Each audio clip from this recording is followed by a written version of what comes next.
US President Trump has said illegal migration into the US poses a great threat to national security. Prime Minister Trudeau says our immigration system is robust and secure. He has pledged $173 million towards helping border officials deal with this crisis. Conservatives are demanding Liberals act to halt this illegal border crossings. We are honored to have in our studio PCMP Shadow Minister for Citizenship and Immigration, Honorable Michelle Rampell. Please join me in welcoming her to the studio. Thank you for being here. Thank you so much. It's a pleasure. All right. So why are the Conservatives mad about what is happening with these illegal border crossings? Well, you know, I think a lot of people who have come to Canada have immigrated to Canada. Like, first of all, we are a nation of immigrants, right? Mm-hmm.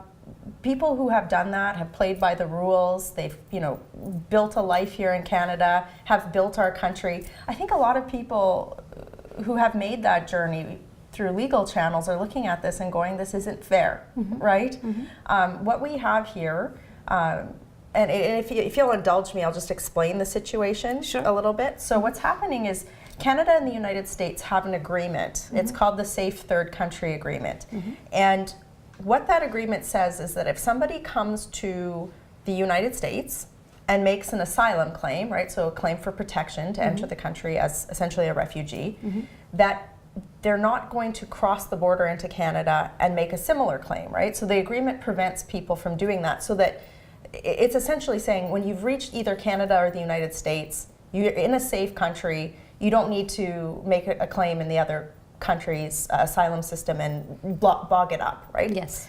So that agreement was signed in 2002, but there's a loophole in it because that agreement just talks about what happens when you go through a legal point of entry.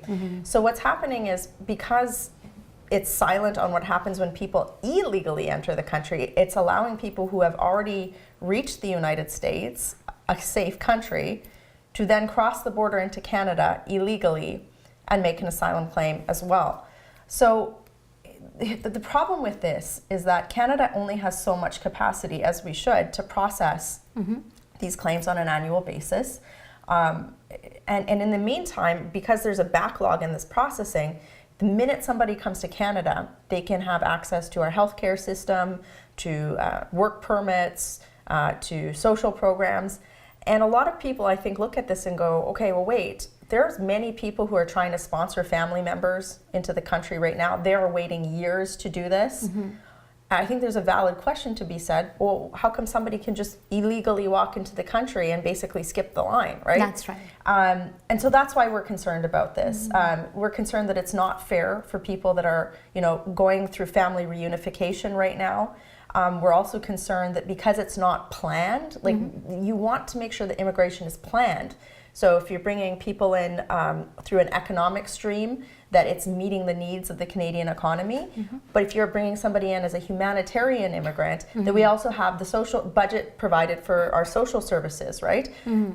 That's not happening right now, and this is why you see the Quebec government, you know, the premier was, they were furious with Justin Trudeau's government because they're letting all of these people come in without a plan, and there's a cost to the social programs in a province. So we've been working really hard to get the Trudeau Liberals to stop this. But what's been happening is, instead of addressing, and there's a few, you know, ways that we could actually legally stop people from coming into the country this way, the Trudeau government, they've spent, you're gonna, like, I can't even believe I'm telling you this. Yes. They have spent hundreds of millions of dollars to accommodate people who are illegally coming in, rather than trying to stop that and telling people you have to come into the country by playing by the rules. So it's very frustrating. And why is our Prime Minister doing this? Because I'm an immigrant. Most of the people I know are immigrants. So are my family. Yes.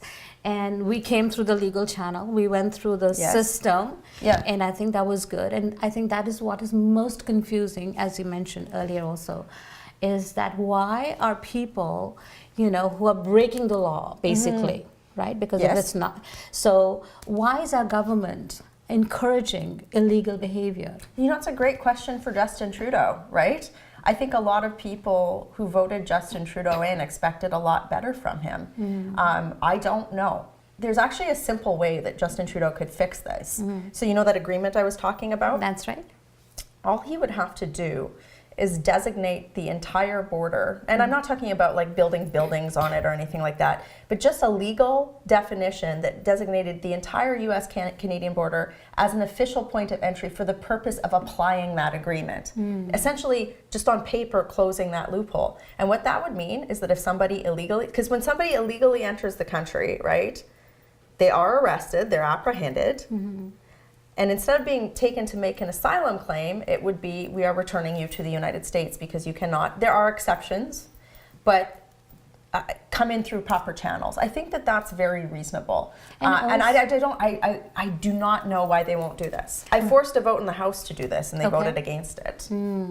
Because what is confusing for a lot of people, and you can see that on social media as well, is that why is it unsafe for somebody to be in the United States? That's a great question, right? Why is it unsafe for anyone to be in?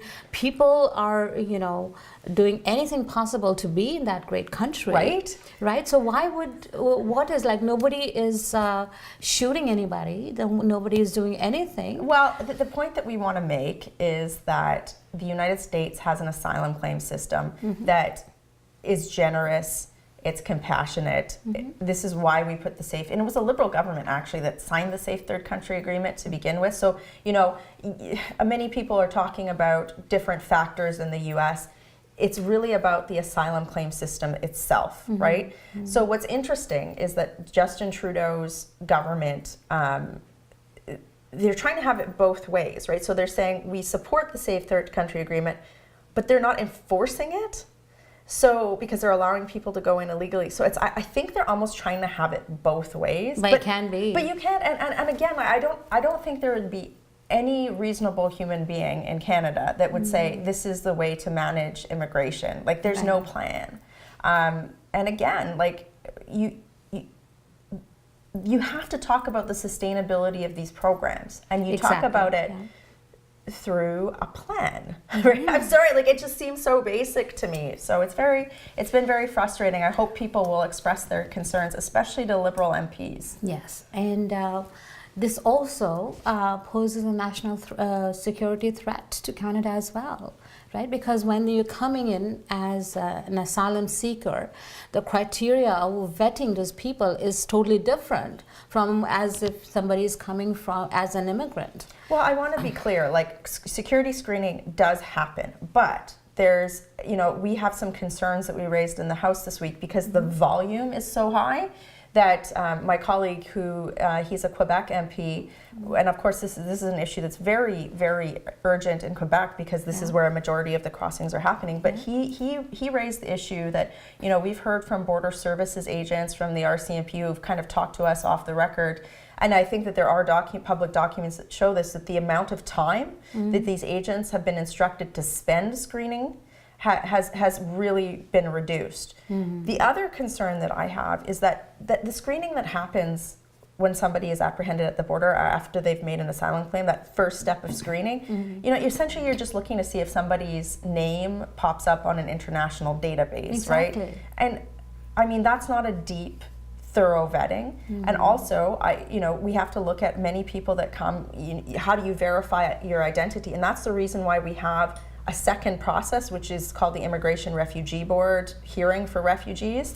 But right now, because that process is so backlogged, like it could be years and years and years before someone gets their claim heard, somebody can stay in Canada, right, without that deep dive into their story and into their history, that I think we actually should be questioning you know, the way people are coming in illegally. Like that's again why we want a planned, orderly system. You know, the last point that I'll make too is, as over the last couple of years, as this has become a big problem, we've also seen the number of removal orders. So that it's essentially a deportation order. Those have increased, but they haven't been enforced. So these are people who are, you know, don't have a legal reason to be in Canada. But the government's has had difficulty enforcing that. So I guess what I want to say is, you know, to your point, there are so many, like Canada is a nation of immigrants. Of course. There are so many people who have come here and just been so successful and built the country into what it is, you know? And and there's great pride in that. And to me, this is the opposite of the spirit Yes. in which most people have come to this country. And that to me is concerning. It's concerning because I don't want Canadians to ever ask if we should have immigration. It should be a question of how. And Justin Trudeau is not managing the how very well right now, that's for sure. Yes, the reason why I brought up the national security issue is in light of what happened in Toronto. We just had, you know, a terrible incident take place here. Yeah, to clarify, like I think it was, I mean, I don't know all the details of no, it, I'm but not I think not making the connection because we don't have all the details right now. But national security is on the minds of people. I'm not saying he's one of those people, but people who want to do this, could they use this system and to get into the country and then want to hurt us? You know, what I might raise in response to this question is that the Liberals actually have put forward some pretty bad legislation around criminal justice. There's a bill that's before the House of Commons right now that turns a lot of very serious criminal offenses into hybrid offenses. And because it does that, it actually could reduce the sentences for things like terrorist-related charges. This is a bill, like, it's crazy, right? So what the Liberals have said here is, well, there's such a huge backlog in the justice system because they haven't been appointing judges. There's a lot of unfilled judges.